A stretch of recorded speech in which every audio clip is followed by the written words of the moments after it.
Before you learned to speak, before you could offer anything to the world, your presence alone was sacred.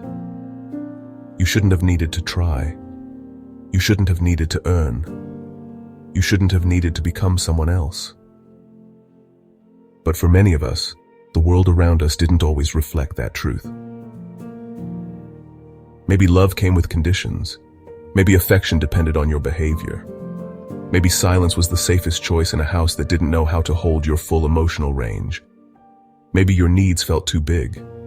Maybe your joy wasn't celebrated. Maybe your sadness was inconvenient. And so the child within made a quiet, unconscious vow. If love isn't given freely, maybe I need to earn it.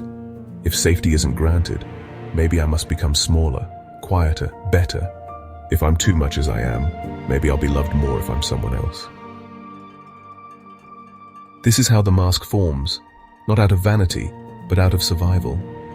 It becomes the smile you wear when you feel numb inside, the overachiever, the peacemaker, the perfectionist, the one who never needs help, the one who always says yes, the one who never cries in front of others.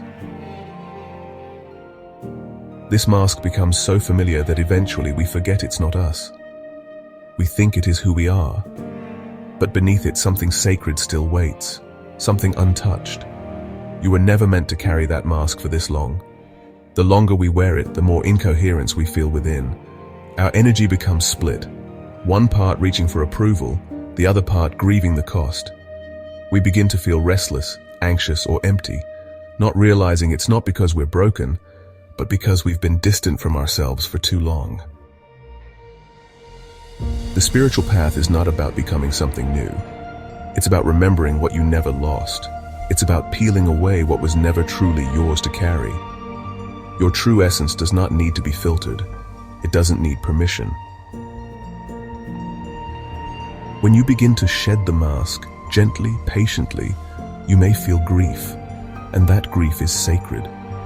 Because the mask wasn't just something false you wore for fun. It was a shield, a protector, a version of you that learned how to survive in a world that didn't always see your essence. That mask is the ego, the part of you that formed when being yourself didn't feel safe. It shaped itself to get approval, avoid rejection, stay loved. But now, you're awakening. And in awakening, you begin to set the ego down, because it's no longer needed. This is the return to your original essence, not weakness, not naivete, but the power of being real. It's a reclamation of the self before the performance began. You are not becoming someone new. You are remembering who you were before the world told you to forget. And here's the spiritual paradox. The more real you become, the more magnetic your energy becomes. Authenticity is not only healing, it's radiant. You don't have to strive to be loved. You become love. You don't have to earn your place. You remember you already belong.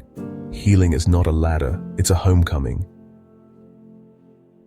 So when the old thoughts arise, when fear whispers that you're not enough, or the urge to please pulls you away from yourself, pause. Close your eyes, breathe gently, and return to your heart. Ask yourself, what do I feel in my body right now? What does my heart want to say? And then gently, lovingly, return to the real you, the one who existed before fear made you forget. This path is not always easy. It requires courage to be seen, especially in a world addicted to filters and facades. But authenticity will always outshine performance. You are not here to be understood by everyone. You're here to be true to yourself. Because the more aligned you become, the more peace you create. Not just in you, but around you. Your very presence gives others permission to take off their own masks too. And this collective unmasking is the healing of our time.